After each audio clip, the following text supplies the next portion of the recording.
ओम शांति। आज का मेरा विषय जो मित्रों है,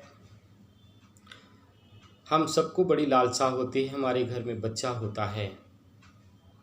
अधिकतर जानना चाहते हैं कि हमारे घर में जो संतान उत्पन्न हुई है वह किस पाए में है। पाए का तात्पर्य शास्त्रों में 4 पाए बताए गए हैं। चांदी का पाया, सोने का पाया, तांबे का पाया या लोहे का पाया। तो मित्रों, आज हम आपको इस बारे में जानकारी देने जा रहे हैं। यदि आप मेरे नया वीडियो देख रहे हैं तो सब्सक्राइब जरूर कर लें, बेल आइकन को दबाना मित्रों ना भूलें। मित्रों, जानकारी जो भी होती है यदि विस्तृत रूप में पहुंचती रहे तो बहुत अच्छा रहता है, लोगों को भी इसकी जानकारी प्राप्त होती रहती है। तो इसके लिए शेयर जरूर करें मित्रों, और लाइक करने में अपना कुछ नहीं जाता है। लाइक करते हैं, बहुत अच्छा लगता है।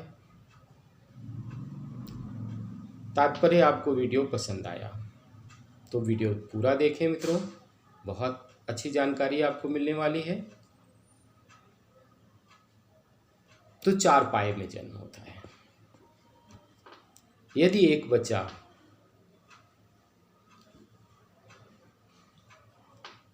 चांदी के पाए में जन्म लेता है, यह चंद्रमा से देखा जाता है जन्म पत्र के अनुसार। जन्मांक चक्र बना, चंद्रदेव कहाँ बैठे हैं इस अनुसार पाए का निर्धारण हो जाता है। यदि चंद्रमा लग्न में है, छठे भाव में है या 11वें भाव में है तो यह चांदी का पाया होता है।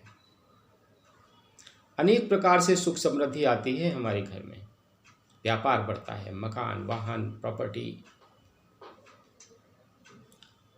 मांगलिक कार्य, उन्नति के रास्ते, यात्राएं, अनगिनत सुख संपन्नता बढ़ जाती है परिवार में। यदि बालक का जन्म सोने के पाए में है,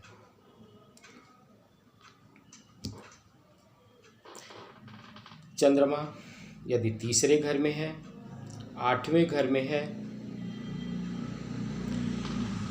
चंद्रमा की स्थिति के द्वारा जानकारी होती है इसकी। यदि तीसरे घर में है, 7वें घर में है या 10वें घर में है तो तांबे का पाया होता है मित्रों। तांबे के पाए में जन्म लेने वाला बच्चा भी बहुत उन्नतिपूर्ण होता है और घर की सुख समृद्धि में बहुत मदद करता है। इसी के साथ यदि चंद्रमा चौथे घर में, 8वें घर में या 12वें घर में है तो लोहे के पाए में जन्म होता है। लोहे का पाया बहुत कष्टकारी होता है। जो भी घर में होता है वो भी धीरे धीरे जाने लगता है, समस्याएं बढ़ जाती हैं, व्यापार डूबने लगता है, शत्रु बढ़ने लगते हैं, स्वास्थ्य समस्याएं होने लगती हैं, लोगों को हानि होने लगती है, नौकरी है चली गई फिर मिल नहीं रही है, अनगिनत समस्याएं परिवार में आती हैं। वहीं पर यदि सोने के पाए में जन्म होता है, चंद्रमा जी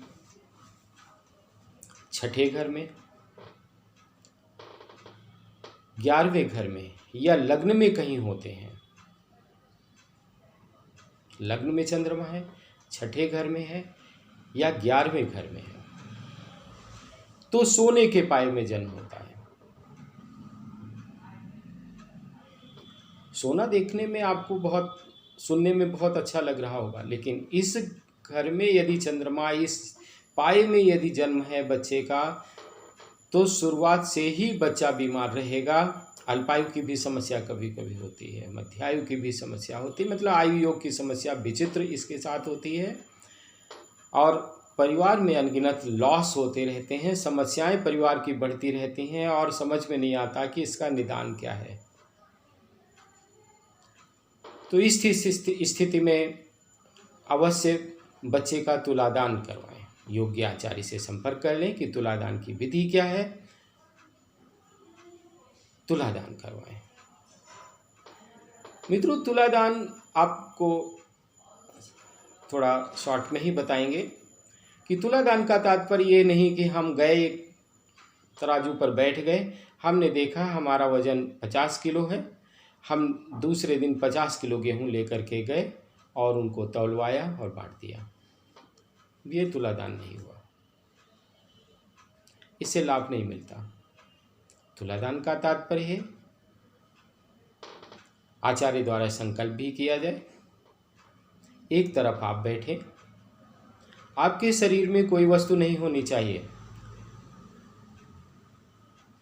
यदि आप स्त्री हैं तो देख लें, नाक की यदि बाली भी नाक की कील भी पहने हैं तो तुलादान के पश्चात वो दान में चली जाएगी। कान में यदि पहने हैं तो तुलादान के पश्चात वो दान में चली जाएगी। जो वस्त्र पहने हैं वो वस्त्र भी दान में चले जाएंगे। मतलब आपका खाली शरीर रहना चाहिए उसके बाद। यदि आप ऐसा नहीं करते हैं तो आप दोष के भागी हो जाते हैं। और तुलादान का कार्य केवल शनिवार को ही किया जाता है। तुलादान में गेहूं, काला कपड़ा, एक चाकू, थोड़े से फल और थोड़ी सी मिठाई, इन वस्तुओं को रख कर दूसरे तराजू में तौलें और उनका दान करें। आचार्य द्वारा संकल्प करवा लें। संकल्प के पश्चात आचार्य जी को दक्षिणा दे दें और वह तुलादान की सामग्री आप वितरित करवा दें। क्योंकि एक अच्छा आचार्य, योग्य या कर्मकांडी आचार्य तो इन वस्तुओं को लेगा नहीं। गंगापुत्र अथवा जोशी इत्यादि इन वस्तुओं को लेते हैं अथवा आप वितरित करवा दें। तो मित्रों, ये थे 4 पाए जिनके बारे में आपको मैंने बताया। अगले विषय के साथ हम फिर आपसे मिलेंगे।